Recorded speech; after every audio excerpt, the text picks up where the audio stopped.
Bonjour à tous. Je suis vraiment content d'être aujourd'hui ici. François Vincent, vice-président pour la Fédération canadienne de l'entreprise indépendante, le plus grand regroupement de PME au pays. Puis j'ai la chance d'avoir un super beau panel pour justement parler du thème d'optimiser l'accompagnement des entreprises. À ma gauche, ici, j'ai Sylvain Lepage, qui est président-directeur général de la Fédération québécoise des municipalités. On a aussi la chance d'avoir Michel Yambias-Meunier, qui est PDG de Propulsion Québec, et Yuri Rousseau, qui est sous-ministre adjoint au ministère de l'Économie du gouvernement du Québec. C'est vraiment spécial pour moi parce que d'habitude, moi, je suis assis sur ces chaises-là ou sur des panels à la télévision pour parler de l'opinion des PME. Puis là, maintenant, je me retrouve dans la place d'animateur. Donc, je vais essayer de rendre justice aux personnes qui sont présentes. Puis on va tout de suite y aller dans les questions parce qu'on a beaucoup de contenu à couvrir. Donc, la première question, c'est plus sur la vision globale. Donc, je voudrais savoir, selon les différents panélistes, là, quel rôle stratégique les gouvernements, à tous les paliers, que ce soit municipal, provincial ou fédéral, devrait-il jouer comme rôle pour accompagner les PME face aux défis économiques actuels, que ce soit la crise économique avec les États-Unis, la main-d'œuvre, la transition, la compétitivité? On va commencer avec Yuri. Parfait, merci François. En fait, moi, la vie a fait en sorte que, par une certaine chance, j'ai œuvré en développement économique au fédéral et maintenant au provincial. Au fédéral, dans la recherche et développement pour la défense, et ensuite à Développement économique Canada et maintenant pour le ministère de l'Économie du Québec. Donc, j'ai été témoin ou même un acteur de l'intervention du gouvernement. Et c'est essentiel. J'ai travaillé pour différents gouvernements de différentes couleurs, de différentes allégeances politiques, mais à toutes les fois, peu importe la crise, on voit que l'intervention du gouvernement peut être utile, que ce soit pendant la pandémie ou présentement avec les tarifs, que ce soit pour financer des jeunes pousses technologiques qui veulent démarrer, financer une entreprise pour sa croissance, pour adopter de l'innovation, l'intelligence artificielle. Mais c'est surtout en temps de crise qu'on voit l'importance. Je ne sais pas si des gens ici, est-ce qu'il y a des entrepreneurs ici ou des dirigeants d'organismes qui ont déjà eu de l'aide du gouvernement fédéral ou provincial en levant la main? Juste une personne? Ça ne se fait pas. Ah oui. Bon. Donc, dans l'économie, je pense que c'est important, le rôle des gouvernements. Aussi dans la formation de la main-d'œuvre. Mais présentement, on va parler sûrement beaucoup de productivité. Le Québec est en retard sur sa productivité, donc c'est important que les gens consultent les différents programmes. On a une offensive de transformation numérique au Québec qui est excellente. On a le programme Essor et on a le programme Frontières pour le manque de liquidité dû aux tarifs. Donc, on va en parler plus en détail plus tard. Bon, une belle mise en bouche. Merci, Sylvain. Alors, merci beaucoup. Alors, comme vous l'avez dit, je suis directeur général de la Fédération québécoise des municipalités. Vous allez dire, qu'est-ce que la Fédération? La Fédération comporte plus de 1000 membres au Québec. Vous savez qu'il y a 1108 municipalités. La FQM est elle-même une PME ayant plus de 300 employés et plus de 100 millions de chiffre d'affaires aujourd'hui. Les gens sont souvent surpris lorsqu'on leur explique l'ampleur de l'organisation. Et une partie de son rôle, c'est d'accompagner les MRC dans leur rôle de responsable du développement économique local. Alors, de par sa position, la FQM est bien placée puisqu'elle est elle-même une PME et elle accompagne aussi et en son membre des PME. Les gens sont souvent surpris d'apprendre qu'au Québec, je vous ai dit qu'il y a 1108 municipalités. Il faut se rappeler qu'il y a seulement 11 municipalités au Québec qui ont plus de 100 000 habitants et il y en a 700 qui ont moins de 2 000 habitants. Alors, quand on parle de PME, généralement, les municipalités sont elles-mêmes des PME en termes de fonctionnement. Toutefois, en même temps, comme on le dit souvent, ce sont des gouvernements de proximité et leur intervention a des effets sur l'écosystème de développement économique, ce qui nous amène régulièrement à travailler avec notamment le MEI. À la question, quel est le rôle stratégique des gouvernements? Je pense que personne aujourd'hui va nier l'importance des gouvernements, peu importe le niveau hiérarchique de gouvernement dont on parle. Et contrairement à ce qu'on peut penser, l'écosystème municipal a un rôle extrêmement important puisqu'il peut permettre de catalyser certains projets économiques positifs, mais il peut aussi décider un peu du contraire, c'est-à-dire de nuire à ce développement économique-là. Et c'est donc extrêmement important que les gouvernements comprennent leur rôle au niveau du développement économique et agissent justement de façon stratégique dans ce rôle de catalyseur du développement économique. Très intéressant, la dichotomie entre pouvant aider et pouvant nuire. Merci beaucoup. Michel, as-tu une perspective à partager au public? Merci François, puis merci pour l'invitation. Je suis très contente de pouvoir participer à ce panel.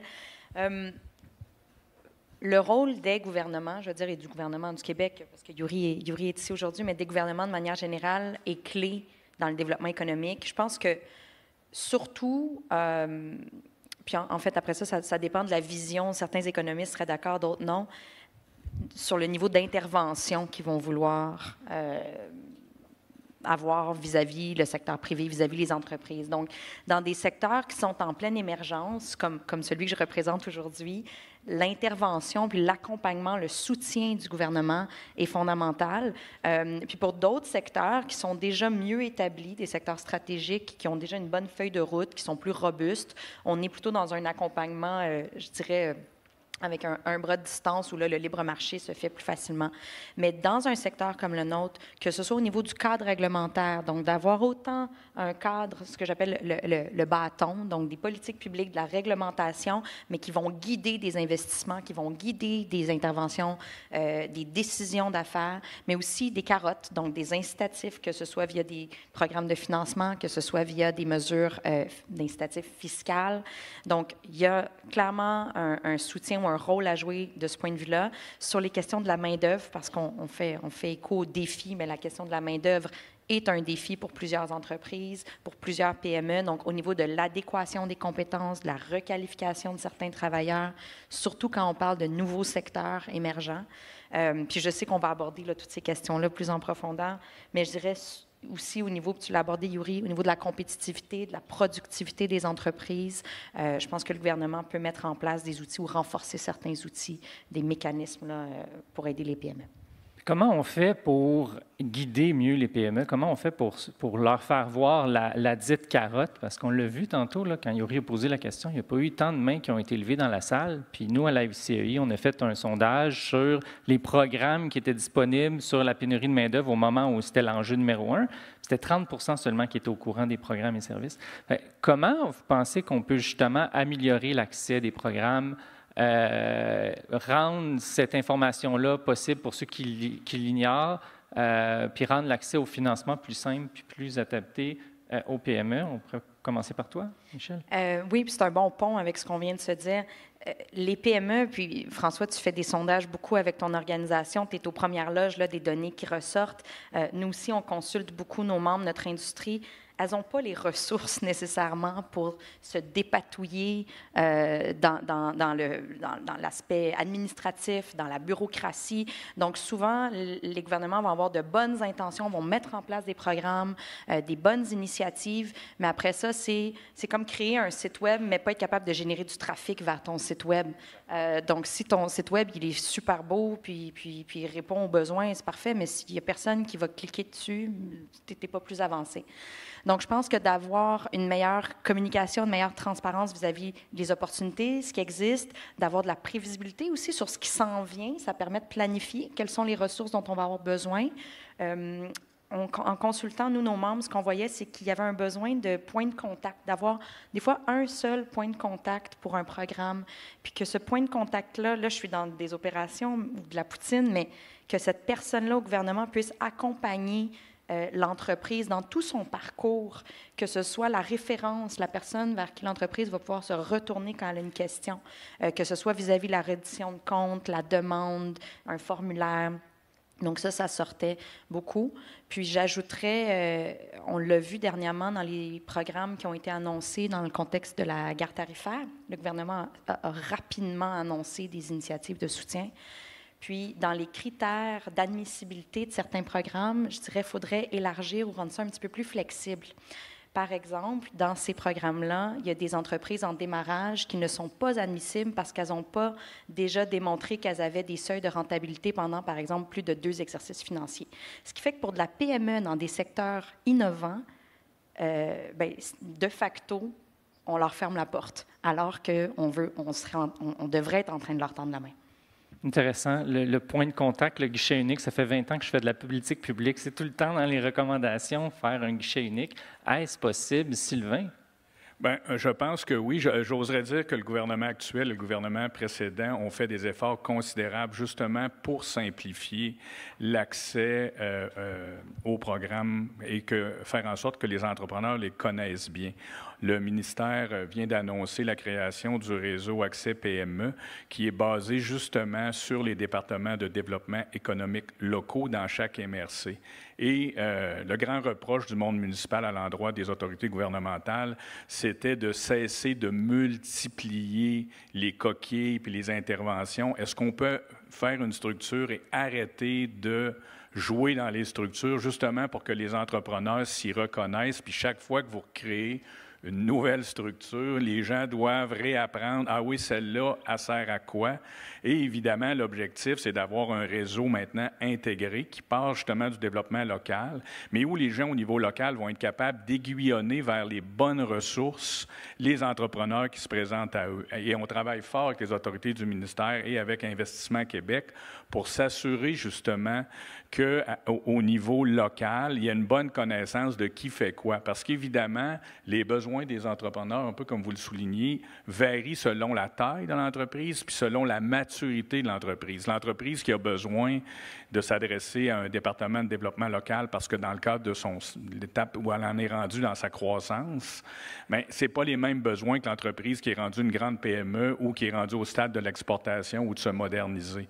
Et là, évidemment, ça devient plus compliqué pour l'entrepreneur. Il cogne où chez Investissement Québec? Alors, si au niveau local, on a développé ce réseau de contacts-là puis qu'on est capable de savoir, ça ne relève pas de moi, mais voici la bonne personne chez Investissement Québec, ou encore, par exemple, on travaille avec les différents fonds, comme le Fonds de solidarité, va à tel endroit. Ces gens-là vont être en mesure, justement, de t'accompagner compte tenu d'où tu es rendu dans ta croissance. Et plus on va être en mesure d'intervenir rapidement et de connaître sur le terrain les forces et les faiblesses de nos entreprises au niveau local, plus ça va être facile de les aiguillonner puis de les accompagner, comme vous le soulignez, dans leur développement. Avant de passer à Yuri, juste à ajouter un élément d'information là-dessus, la FQM a eu le courage de sonder leurs clients puis nos membres par l'intermédiaire d'un sondage qu'on a fait. Puis c'est pas toutes les organisations qui sont prêtes à se faire sonder pour savoir est-ce que je fais bien mon travail ou pas. Puis le taux de satisfaction, c'était au-dessus de 80, presque 90% là, de ce sondage-là. Donc, je lève mon chapeau. Et ça s'explique justement par le fait que, vous le savez, le niveau municipal, c'est le premier niveau de gouvernement. C'est souvent... Il y a rarement peu de gens qui ne connaissent pas leur maire dans une petite communauté, qui ne connaissent pas leur conseiller, même dans une grande structure comme Montréal.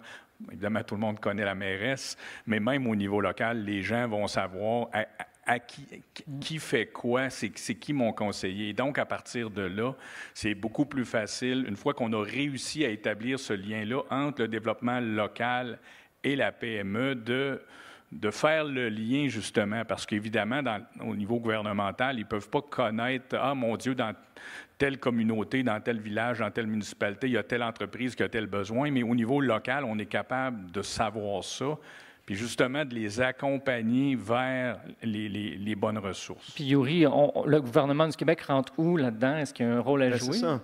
Comme demandait Michel, un guichet unique, c'est ça, là. Accès réseau, réseau accès PME. C'est l'idée que le gouvernement du Québec, on finance 2 ressources dans chacune des 104 MRC, dans chacune des grandes villes.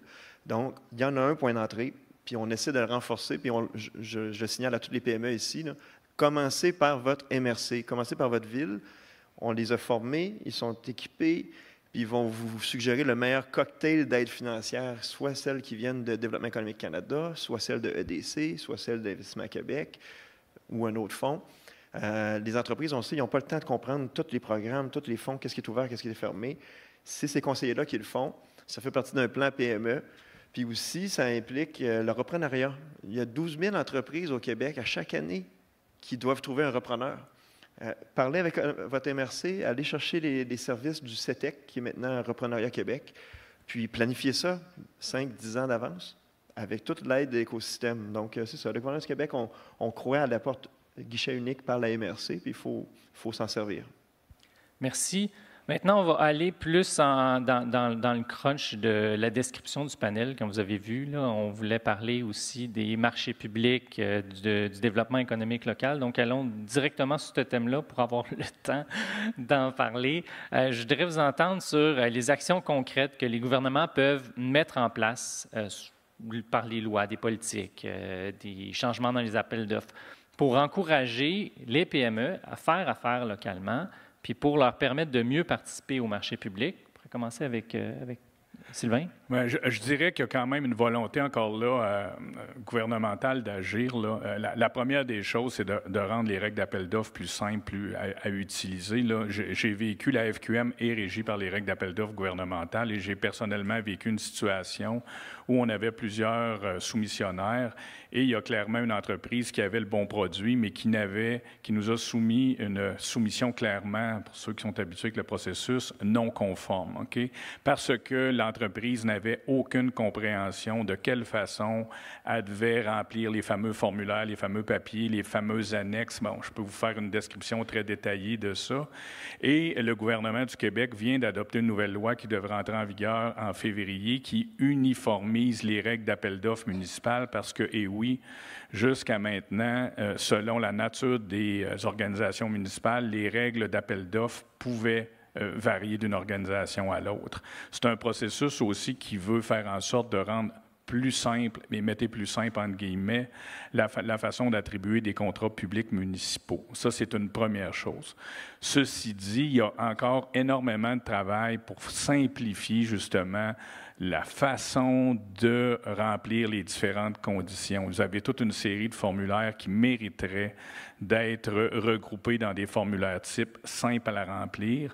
Et il y a également, il y a peu de réflexion, je pense que c'est une critique que je pourrais apporter aux gens, aux décideurs québécois, il y a peu de gens qui se mettent dans la position de l'entreprise qui a à soumissionner. OK, si moi je suis une PME, là, pas si je suis une grande entreprise de construction qui remplit à chaque mois des soumissions publiques. Non, je suis une PME et je veux commencer à m'adresser au marché public.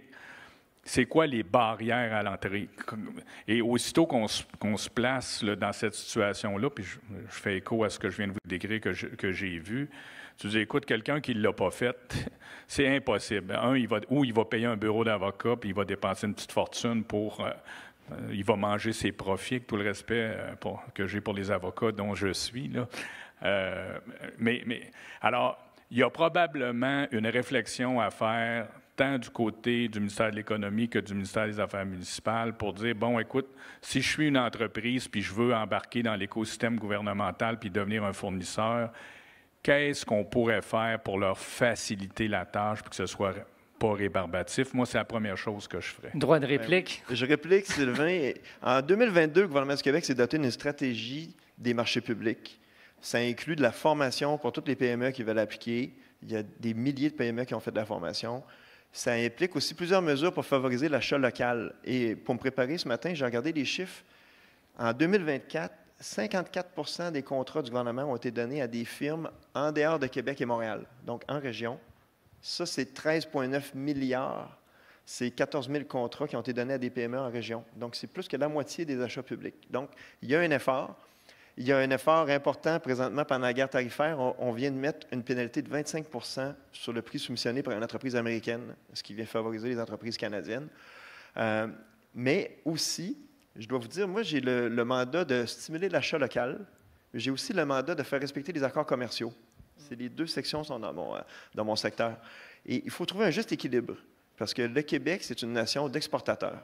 On produit beaucoup plus que pour la consommation locale. Donc, on veut avoir accès au marché en Europe, au marché au Mexique, au marché en Asie-Pacifique. Donc, il faut aussi ouvrir nos barrières. Il faut accepter des produits qui viennent de l'étranger. Il faut accepter une saine concurrence. Il faut trouver cet équilibre-là entre favoriser l'achat local, aider les PME du Québec, mais aussi, si un jour vous allez à Zurich, vous allez voir un train passer, puis il est écrit Bombardier dessus. T'sais, il faut aussi permettre que nous, on gagne des marchés publics dans d'autres pays. Donc, il faut trouver cet équilibre-là entre la volonté de couper un ruban avec une entreprise locale, puis celle de faire des bonnes exportations, puis de faire des ventes à l'international. Michel? Je vais essayer d'être complémentaire parce que je partage les avis de mes collègues panélistes. Puis on le ressent, cet effort-là, depuis 2022, par rapport aux appels d'offres, par rapport au marché public. Il y a clairement une volonté du gouvernement, enfin, elle est plus assumée, certainement, de simplifier, de favoriser justement l'achat local tout en respectant nos accords de libre-échange. Si je pouvais ajouter, c'est sûr qu'il faudrait mettre ça sur les stéroïdes, hein, puis s'assurer qu'il y a un alignement, surtout dans le contexte actuel, dans les appels d'offres, d'intégrer plus systématiquement ou d'accorder une pondération plus importante à des critères, par exemple, d'innovation puis de développement durable. C'est en train de se faire. Mais est-ce qu'on peut aller une étape plus loin puis dire, bien, on va favoriser les entreprises, justement, qui ont des bonnes pratiques, qui sont dans du développement durable. Puis ça nous permettrait de respecter nos accords de libre-échange, mais de favoriser notre innovation, notre intelligence locale. D'en finir avec la question du plus bas soumissionnaire, c'est encore trop souvent présent dans les appels d'offres. On nous dit que de moins en moins, mais on n'est pas encore rendu là. Puis, ça se peut que parce qu'on a des meilleures pratiques que d'autres juridictions, que d'autres entreprises ailleurs dans le monde, ça se peut que ça coûte un petit peu plus cher parce que notre approvisionnement, il va être plus responsable, parce qu'on va avoir mis en place des pratiques ESG. Mais ça a un coût, ça aussi. Il faut être capable de reconnaître ce coût-là. Puis, je dirais, pour vraiment être complémentaire là, à ce qui a déjà été dit, l'exemplarité de l'État. C'est fondamental. On a beaucoup d'entreprises, nous, qui vont à l'étranger, qui vont bider sur différents appels d'offres à l'extérieur du Québec, puis qui se font dire, mais est-ce que votre gouvernement, il achète votre produit? Puis souvent, la réponse, c'est non. Ça ne donne pas confiance. Alors moi, je dirais, regardez l'exemplarité de l'État. On doit commencer par acheter nos propres produits avant d'être crédible pour les vendre à l'externe. J'ai vu que Yuri voulait embarquer. Oui, parce que j'ai oublié de mentionner quelque chose, je pense que c'est important. On finance aussi les marques de certification Produits du Québec et Aliments du Québec. Et demain, ça va être la journée nationale de l'achat québécois. Je voulais juste le souligner. Puis je voulais dire aussi que tous les ministères sont sensibilisés, surtout ceux qui ont des projets de construction, à demander des matériaux qui sont verts, durables, puis qui viennent du Québec, soit en bois, en aluminium. Donc, ça fait son chemin. Les ministères sont sensibilisés, puis on avance là-dedans. On va maintenant toucher un sujet qui me fait lever le poil des gens à chaque fois, puis les secteurs dits stratégiques. Moi, je représente l'ensemble des PME, je suis dans tous les secteurs d'activité économique. Fait qu'il y a plein de fois que j'interviens dans des instances gouvernementales pour dire « Hey, wow, n'oubliez pas les autres qui sont pas ciblés. » Je veux vous entendre là-dessus. Est-ce que l'action gouvernementale, au cours des prochaines années, devrait cibler des types d'entreprises? Mettons celles qui sont liées à la transition verte, à l'innovation, aux technologies propres. Puis si oui, comment on peut le faire en s'assurant qu'on ne laisse pas non plus pour compte d'autres entreprises qui ne seraient pas ciblées par les actions gouvernementales? Michel? C'est un excellent point. Puis j'ai envie de reprendre presque la question dans le sens que je ne pense pas que ce serait nouveau. Je ne pense pas que le Québec, s'il commençait à faire ça, ce serait une nouvelle orientation. Je pense que ça fait des décennies que le gouvernement du Québec, que le Québec s'assume d'en dire on va propulser certains secteurs stratégiques structurants.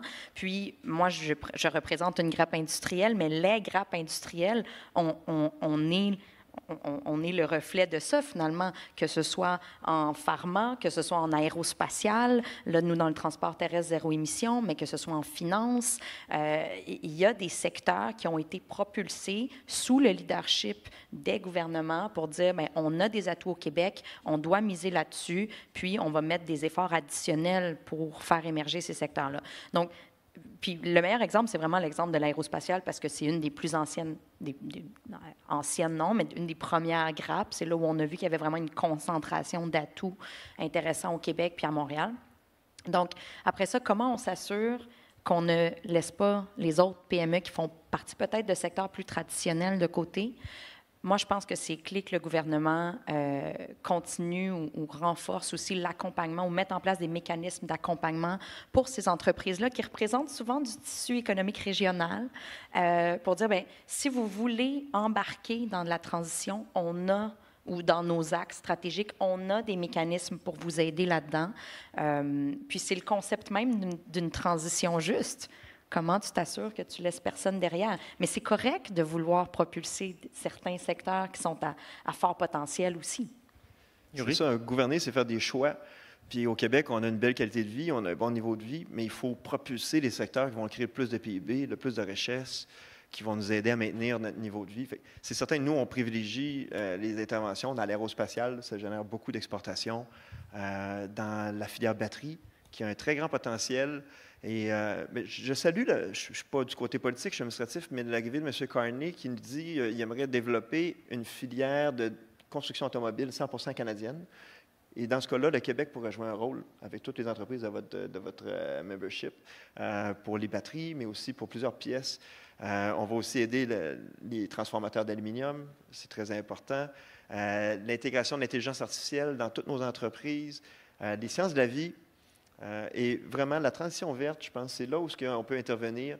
Puis le gouvernement a déjà intervenu, puis le Québec se place en chef de file dans ce domaine-là. Puis on a un filon. Ça va peut-être moins vite que prévu, la transformation, la transition, mais c'est certain que d'ici 2050, il va y avoir énormément de véhicules électriques, énormément de technologies propres, technologies vertes, puis le Québec, on va être en avant. J'ai rencontré des gens tantôt du Chili, puis hier du Mexique, qui s'intéressent au Québec pour nos technologies, qui veulent avancer, qui veulent réduire leur GES, puis qui savent que nous, on a le know-how, la connaissance, l'expertise, puis on peut la vendre partout dans le monde. Donc, pas juste des produits, mais des services aussi. Mm-hmm. Sylvain, c'est quelque chose à rajouter? Oui, bien, essentiellement, ce que je rajouterais, je pense que c'est inévitable que les gouvernements fassent des choix, un peu comme on vient de le dire, et un peu comme on fait dans nos entreprises des planifications stratégiques. C'est inévitable que le gouvernement ait une vision stratégique des choses et qu'il appuie certains secteurs où il pense que le Québec va être gagnant. Ça, c'est une chose qui s'est toujours faite et qui doit continuer à se faire. Ceci dit, il faut quand même être prudent puisque parfois le champion de demain, c'est peut-être le champion qu'on ne connaît pas aujourd'hui. Et donc, on ne devrait pas exclure des pans entiers d'économie ou des endroits où on pense qu'il y a peu d'avenir, puisque parfois, comme par magie, après 5, 10, 15 ans, on se rend compte, mon Dieu, il s'est développé tout un écosystème dans un domaine où, au niveau administratif, dont je fais partie, on ne pensait pas que ça pouvait lever. De la même façon qu'il est arrivé, malheureusement, des fois où, stratégiquement, on a appuyé des secteurs et où on s'est rendu compte que pour des raisons, par exemple, à l'échelle internationale, on pensait d'être bien positionné, mais on n'est pas positionné. Fait qu'il faut quand même être prudent avant de dire ce secteur-là a la bénédiction papale et cet autre secteur-là ne l'a pas. Ceci dit, je pense, comme ça a été dit, qu'il est inévitable qu'il y ait une planification stratégique gouvernementale puis il y ait des efforts accrus pour ces secteurs-là qui soient faits. J'aime ce dernier point-là parce que des fois, l'innovation n'a pas nécessairement besoin de la perspective ou de l'idée gouvernementale et peut venir d'elle-même. Là-dessus, comment les gouvernements peuvent aider, oui, avec les subventions, oui, avec la priorisation, mais est-ce qu'ils sont capables de s'enlever du chemin un peu? Puis quels autres outils structurants les gouvernements pourraient faire pour aider davantage les PME ou les entreprises? Là, je vais rentrer dans mon sujet préféré, l'allègement réglementaire. C'est important qu'on transforme l'environnement d'affaires au Québec. C'est trop lourd. Probablement que ça fait 100 ans qu'à chaque fois qu'il y a un accident, il y a un rapport du coroner qui dit il faudrait peut-être prendre telle ou telle mesure, tel ou tel règlement. On va exiger un casque, on va exiger une mesure de santé et sécurité, on va exiger une protection pour l'environnement, etc. Mais on ajoute toujours de la réglementation. Puis les entreprises nous le disent, vous nous le dites, la FCI, vous nous le dites aussi.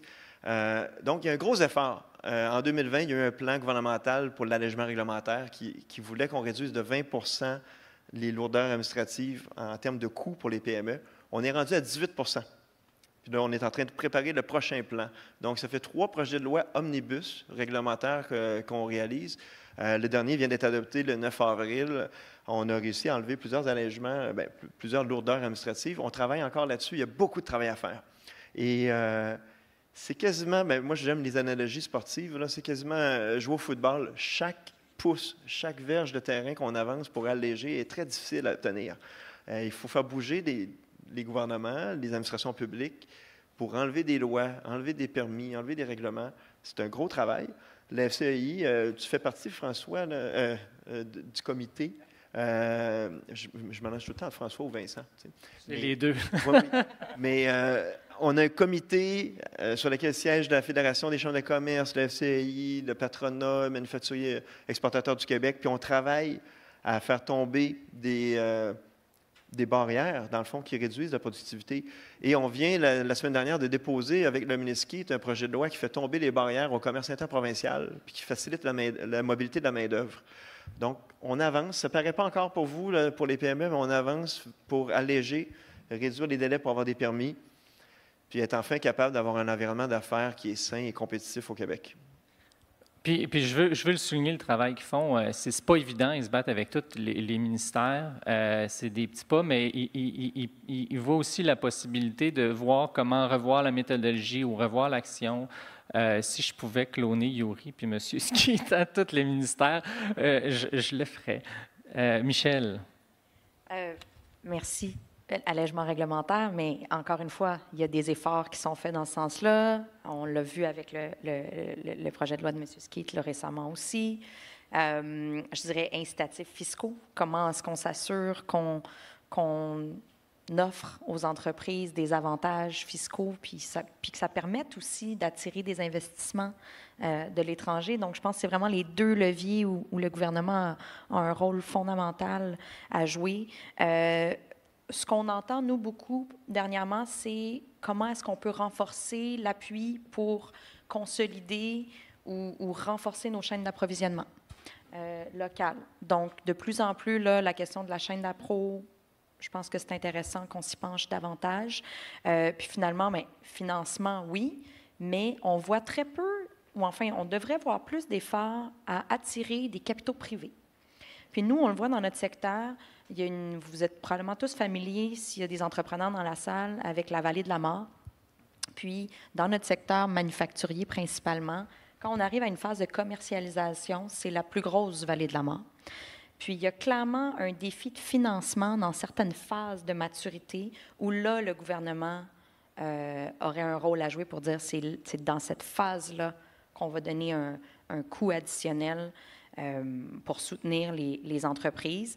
Puis, si le gouvernement ne peut pas le faire, ce qui serait correct aussi, c'est de dire, est-ce qu'on peut développer des réflexes pour attirer du capital, pas juste des investissements, du capital privé, de l'investissement privé qui va venir du venture cap, qui va venir investir, injecter du capital dans ces PME-là qui sont dans des phases critiques de développement au niveau de la commercialisation. Une petite seconde. Le 1er avril est rentré en vigueur un nouveau crédit d'impôt qui s'appelle le CRIC. C'est un crédit d'impôt à la R&D, mais qui inclut aussi l'innovation et la commercialisation. C'est volontairement pour aider à mettre un crédit d'impôt sur les dépenses pour commercialiser pendant la vallée de la mort. Donc, les entreprises, regardez ça, c'est un nouveau crédit d'impôt qui va être très intéressant, je pense. Vous nous avez entendus. Sylvain, as-tu quelque chose à rajouter? Pour reprendre ce qui vient d'être dit, je pense qu'évidemment, si on va au-delà des subventions, là, parce que quand on parle de crédit d'impôt, on parle indirectement d'aide financière, je pense que le volet réglementaire est extrêmement important. Et pour l'avoir vécu, ça fait 10 ans que je suis à FQM, et la chose dont se plaignent le plus les municipalités, puis là, vous allez rire, c'est justement les redditions de comptes puis les contraintes gouvernementales, alors qu'eux-mêmes se font reprocher par leurs propres commettants de mettre beaucoup trop. Et c'est souvent ce qu'on leur dit, oui, mais ce que vous n'aimez pas vivre avec le gouvernement du Québec, pensez-y parce que vos administrés puis les PME, là, c'est de ça dont elles se plaignent aussi. Mais un des enjeux au niveau du gouvernement, je pense qu'il y a une grande volonté politique tant au niveau administratif qu'au niveau politique, de revoir ces règles-là. Mais un des grands enjeux au gouvernement du Québec que moi je perçois, c'est le travail en silo. De la même façon qu'il y a une volonté justement du MEI de dire, écoutez, il faut enlever du red tape, excusez l'expression, quand tu t'adresses au ministère de l'Environnement, quand tu t'adresses aux affaires municipales, quand chacun a une bonne raison pour arriver avec une nouvelle réglementation, parce qu'il fait la manchette dans le journal aujourd'hui, c'est un événement X, et les journalistes demandent « Que ferez-vous, Monsieur le ministre? » Et là, solution, un nouveau règlement, un nouvel organisme. Et là, probablement que du côté du MEI, on crie très fort, mais il ne semble pas y avoir au gouvernement du Québec quelqu'un qui s'assure de, je vais vous dire, vous n'aimerez peut-être pas l'expression, mais de la conformité idéologique de la réglementation qui arrive avec une vision où il devrait y avoir moins de réglementation, où la réglementation devrait être coordonnée et efficace. Alors, c'est ce qui fait qu'on a, puis la mairesse de Longueuil l'a souligné récemment, il y a une superposition de réglementation qui fait en sorte que on on ne peut plus agir et changer une lumière coûte 1 million. Alors, si c'est vrai pour une municipalité, bien, vous comprenez que c'est vrai pour une PME aussi. Alors, il faut vraiment qu'il y ait une réflexion au niveau des instances gouvernementales pour faire en sorte, ou pour répondre à la question, comment on peut réglementer puis réglementer mieux pour éviter justement cette superposition de règles-là qui découle malheureusement de notre environnement souvent médiatique, là, parce qu'en arrière de la porte, les gens vont tous se dire « Voyons, ça n'a pas de maudit bon sens. »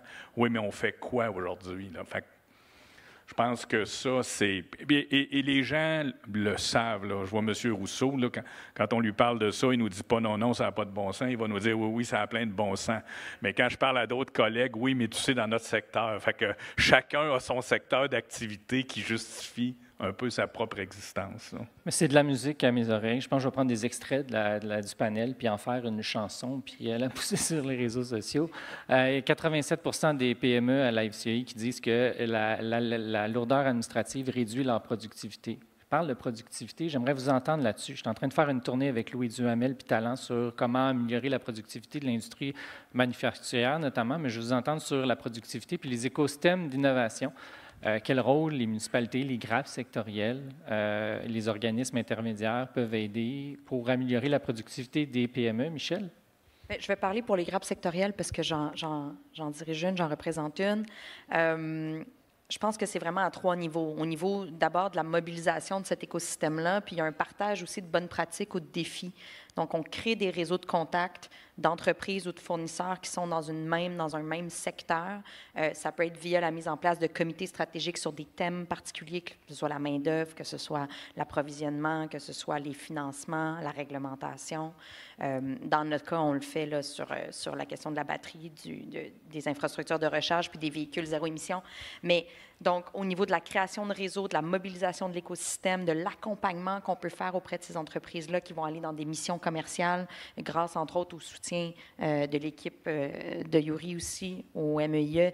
Donc, on est là pour les accompagner. On est là pour démystifier aussi. Il y a tout un volet de représentation, de politique publique où, d'une part, on va aller représenter les intérêts ou les préoccupations de nos membres de notre industrie auprès des titulaires de charges publiques, mais à l'inverse, on agit aussi souvent comme un filtre pour venir démystifier des programmes, des politiques, des cadres réglementaires pour dire peut-être que tu devrais t'enligner là-dessus, ou on va te mettre en contact avec un tel.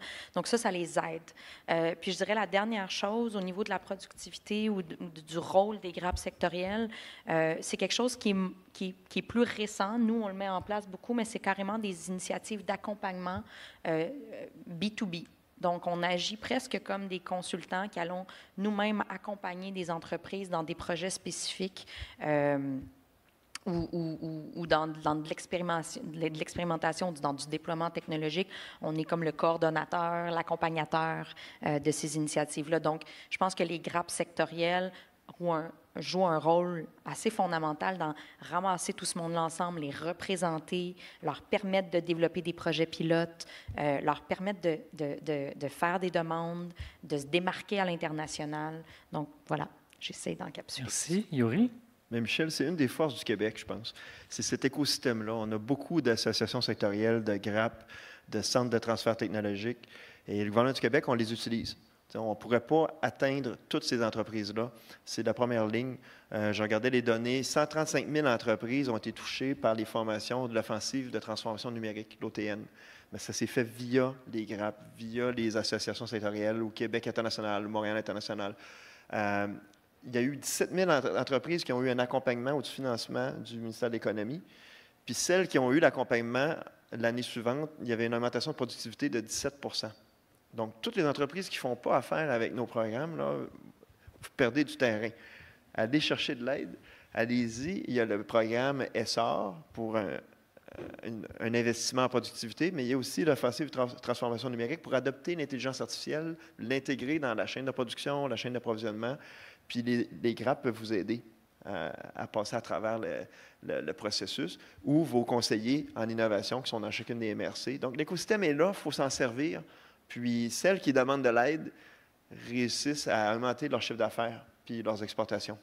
Sylvain, quelque chose à rajouter? Oui, bien, essentiellement, encore pour reprendre ce que M. Rousseau disait, c'est sûr qu'au niveau municipal, ce qui est extrêmement important, c'est que ces gens-là soient en mesure d'accompagner les PME dans leurs besoins en termes de développement de la productivité. La productivité, c'est extrêmement important, mais et souvent pour la PME manufacturière, les gens ne savent pas par où commencer. Alors, la première étape, c'est de savoir à qui s'adresser, quels sont les programmes, qu'est-ce que ça peut vouloir. Parce que c'est un beau concept, améliorer la productivité, mais dans le day-to-day, ça veut dire quoi chez nous? Là? On veut tous améliorer la productivité de nos entreprises. Le gouvernement veut améliorer sa productivité.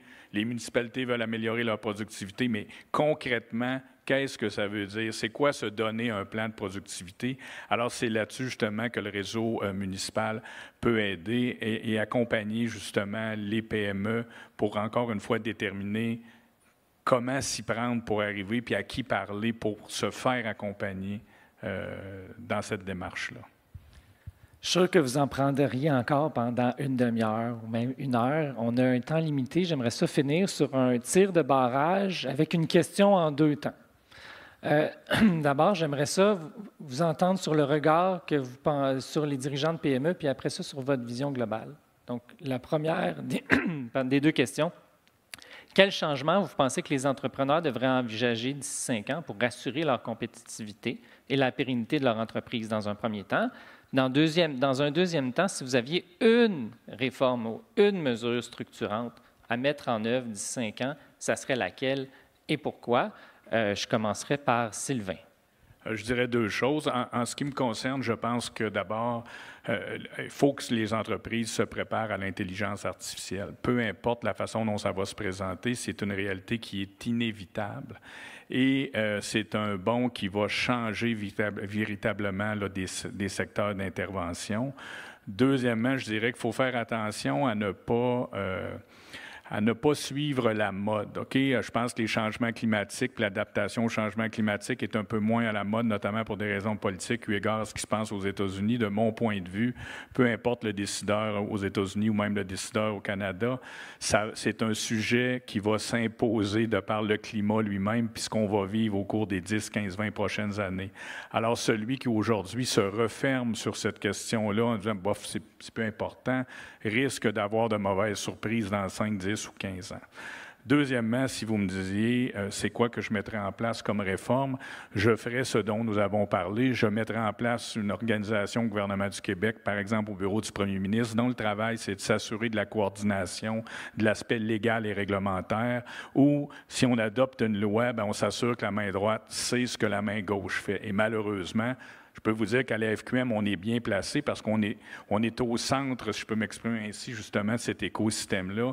Et il n'est pas rare où on se dit, mon Dieu, qu'est-ce qu'ils font là? On a eu un meeting il n'y a pas plus tard qu'il y a 3 semaines avec un autre secteur gouvernemental où on les informe, savez-vous que tel ministère veut faire telle chose? Et les gens ne le savent pas. Et ce manque de coordination-là fait mal, clairement, au gouvernement lui-même parce que ce n'est pas la volonté du gouvernement de faire en sorte de prendre des mesures, mais les gens, au niveau gouvernemental, au niveau très élevé, ne voient pas toujours les liens concrets entre une mesure et une autre mesure. Michel?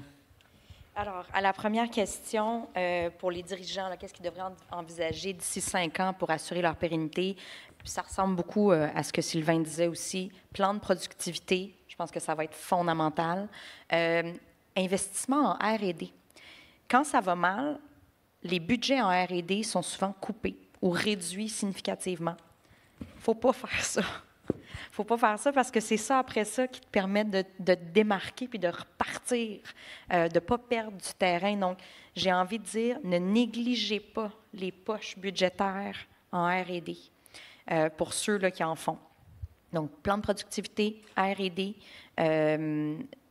tout ce qui est lié évidemment là, aux technologies propres. Donc, cette transition-là énergétique dont on parle depuis tout à l'heure, ce n'est pas une mode. Qu'elle connaisse des turbulences, des ralentissements, des accélérations, c'est normal. Mais la trajectoire, elle est très, très claire.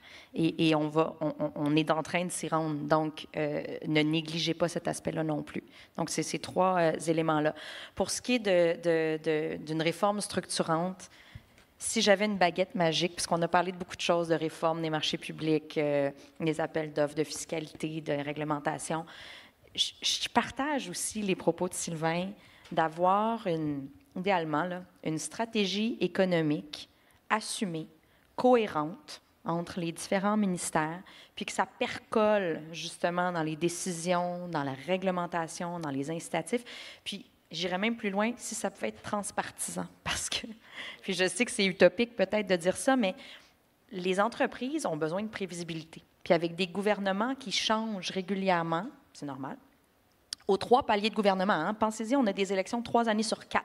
Si on met les 3 paliers de gouvernement réunis, là, c'est très difficile de naviguer puis de faire des investissements conscients, responsables, intelligents, stratégiques, quand on ne sait pas si le gouvernement va changer d'approche, si finalement il va se tourner vers une nouvelle tendance, s'il va maintenir en place certains programmes, si le programme il va être coupé 6 mois plus tôt parce qu'il n'y avait plus d'argent, mais on ne le savait plus. Cette prévisibilité-là, elle est clé. Donc, d'avoir une stratégie cohérente, économique et idéalement qui rallie le plus possible les partis, tous les partis au gouvernement, pour avoir de la prévisibilité. Merci, Yuri. C'est intéressant parce qu'on ne s'est pas consulté sur les réponses, puis je vois quand même une convergence, même si on est des milieux différents. Là. Les réponses que j'avais prévues ont été dites en bonne partie. Là.